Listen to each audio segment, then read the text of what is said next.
오늘은 주와 그리스도의 나라가 되어라는 제목으로 하나님 말씀을 살펴보도록 하겠습니다. 14절에 보니까 둘째 화는 지나갔으니 보라 셋째 화가 속히 이르는도다 이렇게 기록하고 있습니다.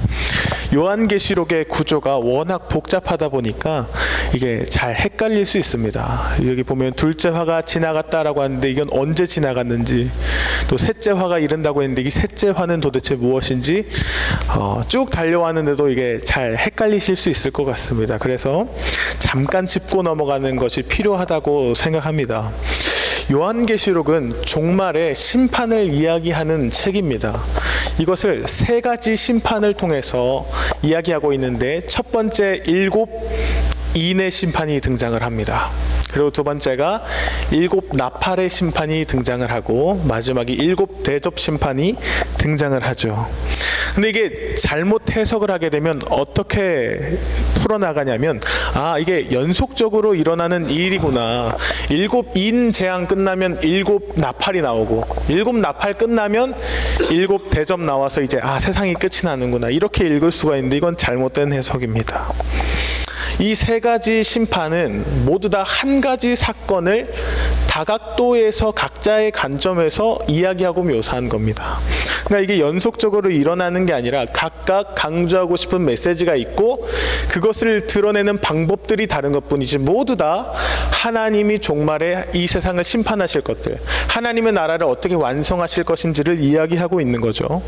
그래서 이 세 가지 심판 모두가 7번째 등장하는 재앙 있지 않습니까? 7번째 인, 7번째 나팔, 그리고 7번째 대접은 전부 다 무엇을 상징하는가? 하나님이 종말의 세상을 심판하시는 내용들이 이 7번째 등장하는 재앙인 것입니다. 자, 그럼 저희가 지금 어디까지 와 있는가 하면 7 나팔 중에서도 6번째 나팔까지 왔습니다. 그리고 목사님께서 엊그저께 말씀해 주셨듯이 6번째 나팔에서 바로 7번째로 넘어가는 게 아니라 그 사이에 삽입 구절이 있습니다. 바로 두루마리 환상과 두 증인의 환상을 통해서 그 삽입 구절이 있고 나서 오늘 본문에 이 7 나팔이 등장을 하고 있는 거죠. 그러면 14절에 오늘 읽었던 14절에 세 번째 화는 도대체 무슨 말인가? 네 번째 나팔이 불려지고 나서 5번째 나팔로 넘어가야 되는데 그 사이에 독수리 한 마리가 등장을 했죠. 그가 날개짓을 하면서 뭐라고 경고를 했냐면 이렇게 화를, 3번의 화를 이야기합니다. 화가 있으리니 아직 3개의 나팔이 남았음이로다, 이렇게 돼요. 그래서 5번째, 6번째, 7번째 나팔이 뭐냐면 첫 번째, 두 번째, 세 번째 화인 겁니다. 그러니까 너희에게 곧 화가 이른다 이거예요. 자, 그러면 여기서 보면 여러 가지 상징들이 등장하죠. 7개의 나팔이 등장하죠. 그리고 독수리가 경고의 메시지를 외치죠. 그리고 이 재앙의 순서들이 점점 지날수록 강화되고 있죠. 이 모든 것들이 하고 있는 기능이 있는 겁니다. 어떤 기능인가? 죄인들을 깨우고 있다라는 것이죠. 그냥 심판이 임하는 게 아니라 나팔을 분다라는 거예요. 독수리가 중간에 날개짓을 하면서 경고를 한다라는 거죠. 시간이 지날수록 점점 강화되고 있는 어떤 사인들이 있다라는 것입니다. 이걸 통해서 하나님은 어떻게 하시는가? 심판날이 다가오고 있음을 알리고 어서 회개하여 주님께 돌아오라 이겁니다. 7번째 나팔이 등장하기 전에 삽입 구절이 있다 했죠. 두 증인을 하나님이 보내십니다. 어떻게 하시는가? 굵은 베옷을 입고 3년 반 동안을 예언하게 하십니다. 굵은 베옷은 구약에서 슬픈 일을 당하거나 회개를 할 때 입었던 옷이죠. 그러니까 하나님이 심판의 때가 이르기 전에 두 증인을 세워서 예언하게 하셨던 이유도 마찬가지로 그들에게 하나님의 말씀을 듣고 회개하여 너희가 속히 구원을 받으라라는 기회를 주시는 겁니다. 사랑하는 성도 여러분, 우리도 종말의 때를 살아가고 있습니다. 그때에 교회가 해야 할 역할은 하나님이 너무나 명확하게 보여주셨습니다. 우리가 해야 될 것들은 잠들어 있는 자들에 대하여 잠용정처럼 그들을 깨우고, 복음을 전하여 잃어버린 영혼들이 속히 주님께로 돌아와 구원을 받게 하는, 그러한 일들에 이 두 증인이 목숨을 걸고 감당했던 것처럼 이 땅의 교회가 그 일에 책임을 다해야 된다라는 것입니다. 이것이 우리가 해야 할 사명 중에 가장 첫 번째 사명이라는 거죠. 잃어버린 영혼을 위하여 우리가 복음을 전하고 기도하고 그들로 회개하여 주님께 돌아오게 하는 일, 이것이 교회가 가장 먼저 감당해야 할 첫 번째 사명이라는 것입니다. 오늘부터 본격적으로 여러분 청년부 수련회가 시작이 됩니다. 그리고 연달아서 영아부부터 청장년에 이르기까지 우리 다음 세대들이 한 달 동안을 여름 사역에 집중하며 달려갈 것입니다. 여름 사역의 핵심은 무엇일까요? 잠들어 있는 자들을 흔들어 깨우는 것입니다. 그들로 하여금 복음을 듣고 주님께로 돌아와 회개하여 주님 앞에 온전한 구원을 얻도록 하는 것. 청년의 때에 너희의 창조주가 누구인지 기억하고 너희의 주인이 누구시며 너희 이 세상을 심판하실 심판자가 누구인지를 말씀을 통하여 깨닫게 하는 것입니다. 그래서 그들로 온전한 그리스도인으로서 살아가게 도와주는 것입니다. 이것이 여름 사역의 첫 번째 목적인 것입니다. 말씀 사역이 되어야 된다는 것이죠.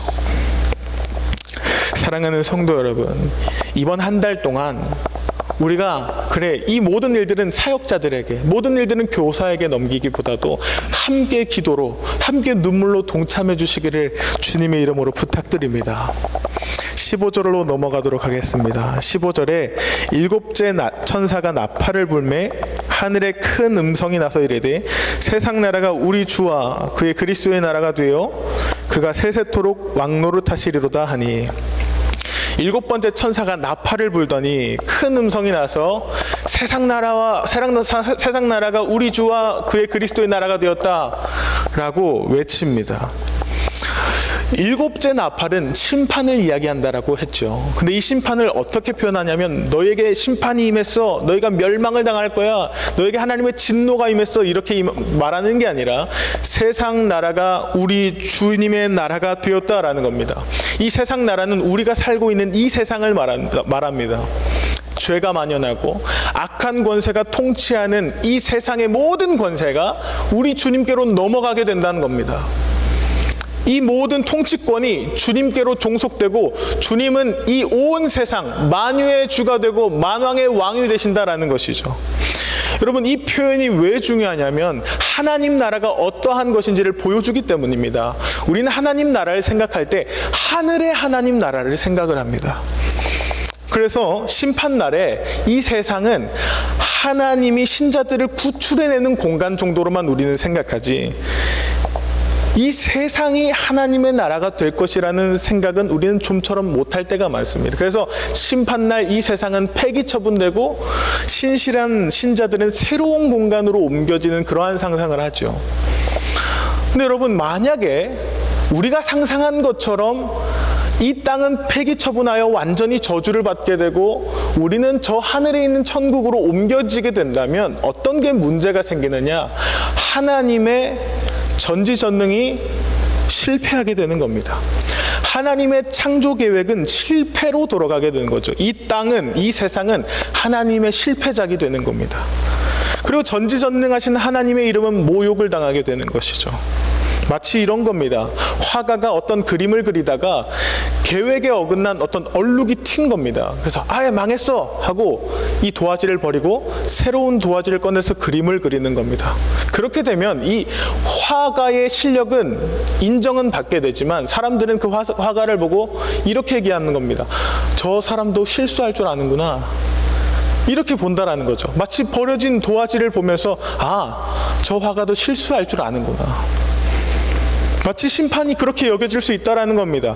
이 세상이 하나님의 실패작이고 하나님의 계획에서 어긋난 작품으로 여겨진다면 하나님은 실수가 없으신 분이 아니라 실수하실 수 있는 분이구나, 이런 증거가 된다는 것이죠. 그래서 영국의 톰 라이트라는 영국의 신학자는 뭐라고 얘기하냐면, 하나님의 나라는 단순히 하늘을 위해 계획된 것이 아니다. 하나님은 온 세상의 창조주이시고 그분의 전체 목적은 온 세상을 자신의 것으로 되찾아 인간의 반역에 떠밀려 비참하게 궤도를 벗어나기 이전에 하나님이 항상 의도하셨던 그런 곳이 되도록 하는 것이다 라고 말을 합니다. 그러니까 하나님의 심판의 목적은 버리고 저주하고 폐기 처분하는 것이 아니라 저주받은 이 땅의 악을 심판하시고 제거해버리심으로써 이 세상을 되찾고 회복하고 온전하게 하시는 것이 그분의 계획이라는 것이죠. 그리고 심판은 그 하나님의 전체 계획에 마침표를 찍는 것과 같습니다. 마치 화가가 그림을 막 그리다가 마지막 붓을 떼는 것과 똑같은 것이죠. 그때 사람들은 이 완성작을 보게 될 것입니다. 창조주의 완성작, 화가의 완성작을 볼 때 사람들은 찬송을 터뜨릴 수밖에 없는 것이죠. 어떻게 저 그림을, 어떻게 저 말도 안 되는 계획을 완성하시는가? 어떻게 이 세상을 회복하시는가? 하나님의 계획에 대해서 중간중간 우린 이해할 수 없고 도대체 뭘 그리려는 거지? 저거 가지고 뭘 도대체 할 수 있을까? 우리는 이렇게 생각할 수 있을지 몰라도 결국 하나님의 완전한 계획이 성취되는 그날에 모든 이들은 그 작품을 바라보며 노래할 수밖에 없다라는 것이죠. 심판이 그러한 성격이라는 겁니다. 우리는 하나님의 심판날에 신자들은 그분이 계획해 놓은 모든 그림을 보게 될 것입니다. 그 앞에서 그래서 그랬던 거구나, 하나님은 역시나 신실하시고 선한 분이시구나, 모든 입술이 고백할 수밖에 없다라는 것이죠. 그렇다면 이러한 심판이 우리에게 도전하는 말은 무엇인가? 우리는 이러한 하나님의 계획 앞에 어떻게 살아야 될까요? 그분의 사역에 동참해야 된다라는 겁니다. 하나님은 우리가 그분의 사역에 동참하길 원하십니다. 이 땅을 회복하는 일, 이 땅에 하나님의 나라를 세워가는 일, 하나님이 그 일하고 계시죠. 그것에 성도들이 함께 동참하길 원한다라는 거죠. 이유는 딱 한 가지입니다. 하나님이 모든 것을 회복하시는 그날, 모든 작품이 완성되는 그날, 우리로 하여금 창조주의 영광에 참여하게 하기 위한 것입니다. 그래서 16절과 17절에 보면 우리의 예배의 그림이 하나가 나오죠. 16절과 17절 함께 읽도록 하겠습니다. 시작. 하나님 앞에서 자기 보좌에 앉아있던 24장로가 엎드려 얼굴을 땅에 대고 하나님께 경배하여 이르되 감사옵나니 옛적에도 계셨고 지금도 계신 주 하나님 곧 전능하신 이여 친히 큰 권능을 잡으시고 왕노릇 하시도다. 우리가 천상에서 예배하게 될 예배의 모습입니다. 근데 24장로는 구원받은 하나님의 백성들을 대표하는 사람들입니다. 24장로가 어디에 앉아있다라고 하냐면 자기 보좌 위에 앉아있다라고 합니다. 이것은 그날에 하나님께서 왕의 권세를 그들과 함께 나누신다라는 거죠. 그분의 영광에 이들이 참여하고 있다라는 겁니다. 근데 이 24장로가 어떻게 하는가? 모두 자기 보좌에서 내려와 왕께 엎드려 감사하고 경배했다라고 기록합니다. 자기 보좌가 허락되었음에도 불구하고 그 자리에서 자발적으로 내려와 진정한 왕이신 그 하나님 앞에 엎드려 경배했다라고 기록하는 것이 우리에게 한 가지 메시지를 전달하고 있습니다. 이것에 대하여 바울이 이미 에베소서에 언급을 했는데요. 에베소서 1장 12절과 12절에 보면 이렇게 기록됩니다. 하나님은 그리스도 안에서 우리를 상속자로 삼으셨습니다. 이것은 모든 것을 자기의 원하시는 뜻대로 행하시는 분의 계획에 따라 미리 정해진 일입니다. 12절, 그것은 그리스도께 맨 먼저 소망을 둔 우리로, 여기 보면 하나님의 영광을 찬미하는 사람이 되게 하시려는 겁니다. 마치 24장로들이 그날에 모두 다 자기 보좌에서 내려와서 하나님께 엎드려 영광 돌리고 찬송을 드렸던 것처럼 우리로 그렇게 만들겠다라는 겁니다. 근데 보면 12절에 누가 하나님을 찬송하게 될 것이라고 하냐면 그리스도께 맨 먼저 소망을 둔 우리라고 명시되어 있습니다. 다른 본문에 보면 하나님의 말씀을 붙잡고 끝까지 인내한 사람들, 이들이 그날에 하나님을 찬송하게 될 것이라고 말하고 있는 거죠. 사랑하는 성도 여러분, 우리가 살아가는 내내 하나님께 소망을 두고 살아가는 저와 여러분 되시기를 주님의 이름으로 축복드립니다. 하나님께서는 우리의 남겨진 인생에 대하여 여전히 그림을 그리고 계시고 그것을 완성하실 하나님이십니다. 그렇다면 우리의 부르심은 무엇인가? 그 작가 되신 하나님, 우리 인생의 설계자 되시는 그 하나님께 모든 소망을 두고 살아가라는 겁니다. 때로는 내가 마음에 들지 않는 일들이 나에게 찾아올 때도 있죠. 내가 원하지 않는 환경, 내가 원하지 않는 조건들이 찾아와서 괴로울 때도 있습니다. 그러나 이것이 내 삶의 무작위로 발생한 일이 아니라 하나님이 나에게 설계하신 그 예정된 선물이 나에게 주어진 것이구나 라고 믿으면서 우리가 해야 할 일은 하나님이 말씀하신 대로 순종하며 그분을 따라가는 것, 이것이 신자가 살아가야 할 삶이라는 것입니다. 그래서 이것은 결국 성령께서 어떤 훈련을 하시냐면 우리 보좌를 내려오는 훈련을 하는 것입니다. 우리는 본질상 하나님의 보좌를 빼앗으려는 죄성이 있습니다. 이건 내 인생이야.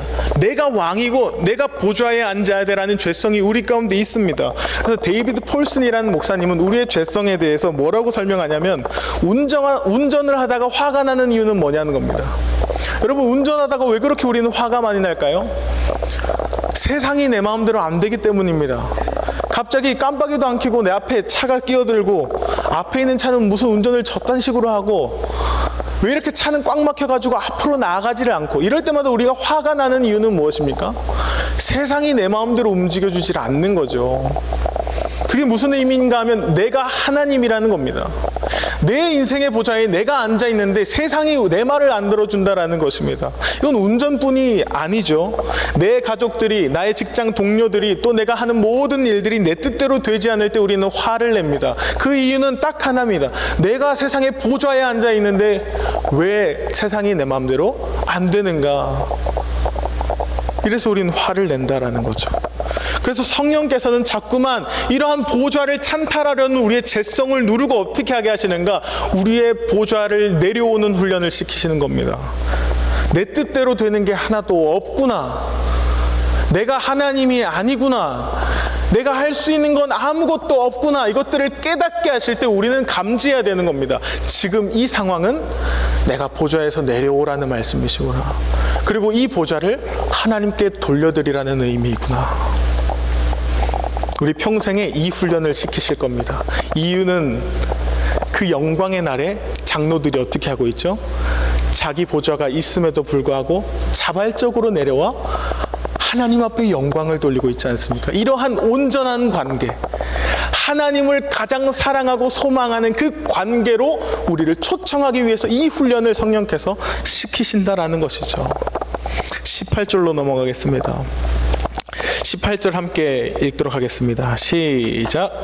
이방들이 분노하매 주의 진노가 내려 죽은 자를 심판하시며 종 선지자들과 성도들과 또 작은 자든지 큰 자든지 주의 이름을 경외하는 자들에게 상 주시며 또 땅을 망하게 하는 자들을 멸망시키실 때로소이다 하더라.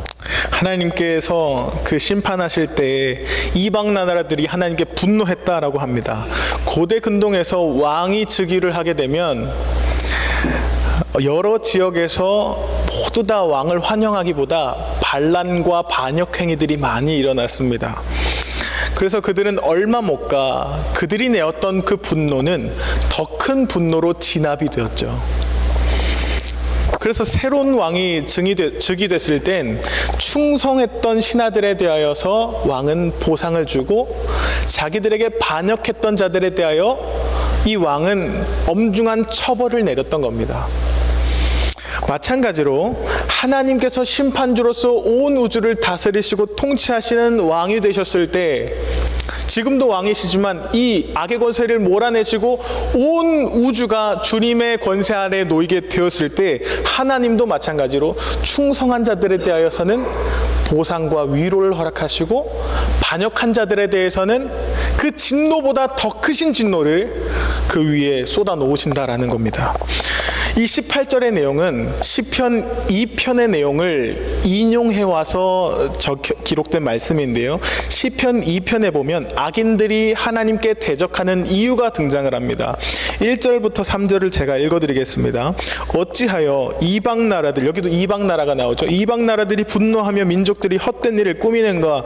세상의 군왕들이 나서며 관원들이 서로 꾀하여 여호와와 그의 기름 부음 받은 자, 여호와 그의 기름 부음 받은 자는 그 하나님의 어린 양 예수님을 말하죠. 을 대적하며 3절에 우리가 그들의 맨 것을 끊고 그의 결박을 벗어버리자 하는도다 라고 말합니다.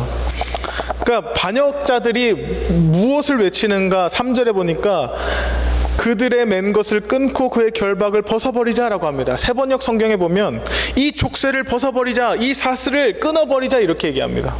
그러니까 그들은 하나님과의 관계를 어떻게 생각하고 있냐면 하나님이 우리를 결박시키시고 자유를 빼앗아 가신다라고 생각하고 있는 거죠. 나를 노예 삼고 꼼짝 못하게 하시는 분으로 생각하고 있는 겁니다. 여러분, 이 생각은 누구에게 처음 들어왔을까요? 아담과 하와에게 들어온 생각입니다. 뱀이 여자를 꼬실 때 뭐라고 얘기합니까? 하나님께서 정말 모든 열매를 먹지 말라 하시더냐? 이건 거짓말입니다. 하나님은 모든 열매를 먹지 말라고 하지 않고 모든 열매를 허락하시되 선악과 하나만을 허락하지 않으셨습니다. 그런데 뱀은 꼬시고 있는 거죠. 뭐라고? 모든 것을 빼앗아 가시더냐? 너의 모든 자유를 억압하시더냐? 너희로 하여금 아무것도 못하게 너희 손발을 묶어서 너희를 자유를 빼앗아 가시더냐? 이렇게 하나님을 왜곡시키고 있는 거죠. 우리 안에 사탄이 어떻게 공격해 오는가 똑같이 그렇게 찾아온다라는 겁니다. 하나님의 성품, 하나님의 얼굴을 왜곡시킨다라는 것이죠. 그래서 우리가 도무지 하나님을 사랑할 수 없게 만드는 것입니다. 하나님은 나를 괴롭게 하시는 분이지. 하나님은 나에게 또 짐을 지우시는 거야. 하나님은 내 행복을 억제하시고 빼앗아 가시는 분이야. 이렇게 생각하게 만든다라는 겁니다. 별로 그런가 싶을 수 있겠지만 한번 생각해 보십시오. 우리 안에는 살아가는 내내 세 가지 생각이 존재합니다. 첫 번째는 하나님이 주신 생각입니다. 두 번째는 마귀가 주는 생각이죠. 세 번째는 무엇일까요? 내가 하는 생각입니다. 이 세 가지 생각이 항상 우리 마음 가운데 있거든요. 근데 이 세 음성이 우리는 다르게 들릴 거라고 생각합니다. 예를 들어서 하나님이 나에게 말씀하실 때는 근엄하게 찬석아 이렇게 얘기하면 하나님이시구나. 조금 더 교묘하고 간사한 목소리로 이렇게 얘기하면은 아 이건 마귀 생각이구나. 이렇게 우리는 3인칭으로 어떤 생각이 들려올 거라고 생각하지만 그렇지 않습니다. 하나님의 생각이건 마귀의 생각이건 나의 생각이건 모두 다 1인칭으로 내 안에서 생각이 나는 게 발현이 되는 겁니다. 예를 들어 이런 거죠. 이거 하고 싶다.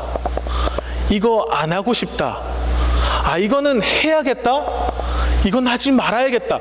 이런 식으로 이 세 가지 생각들이 이런 식으로 나타난다는 거. 그러니까 도무지 구분할 수가 없는 거죠.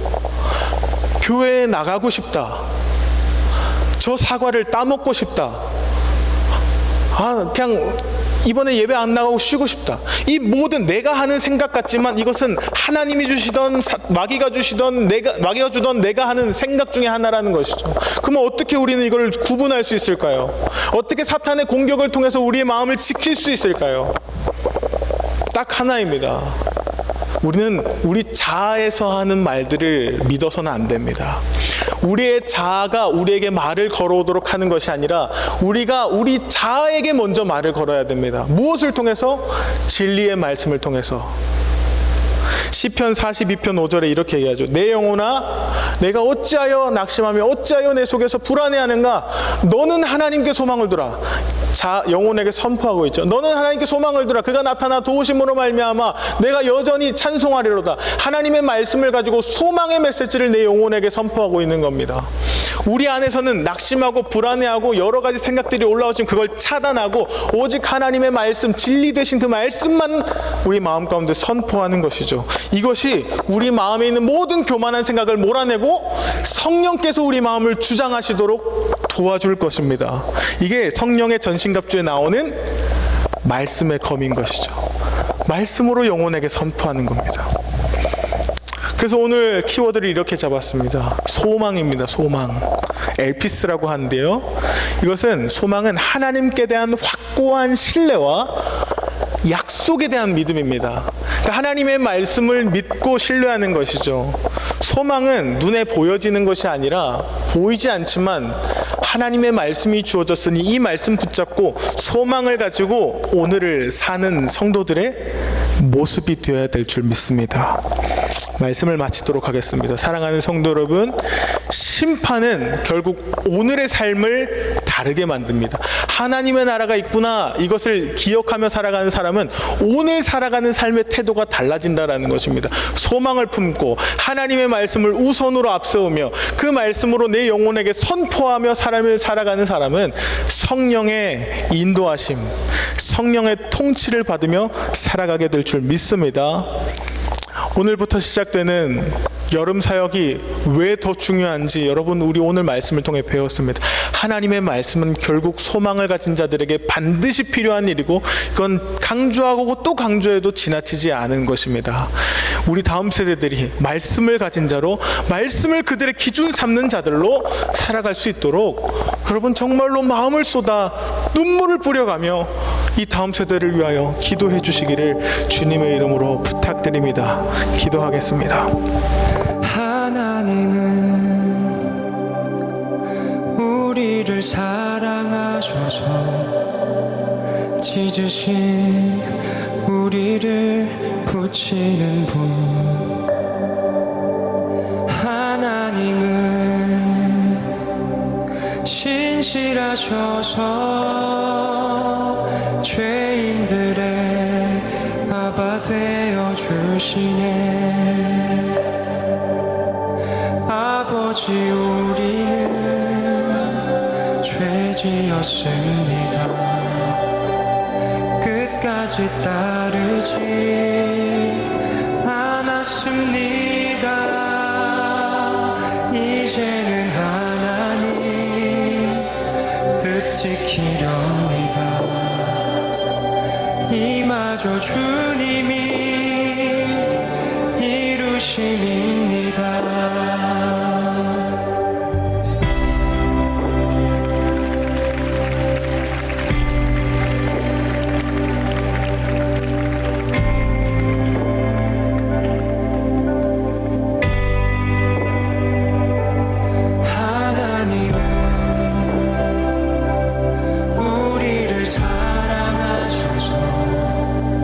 찢으신 우리를 붙이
끝까지 따르지 않았습니다.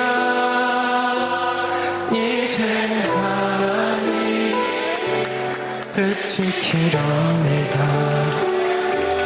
이마저 주님이 이루심입니다.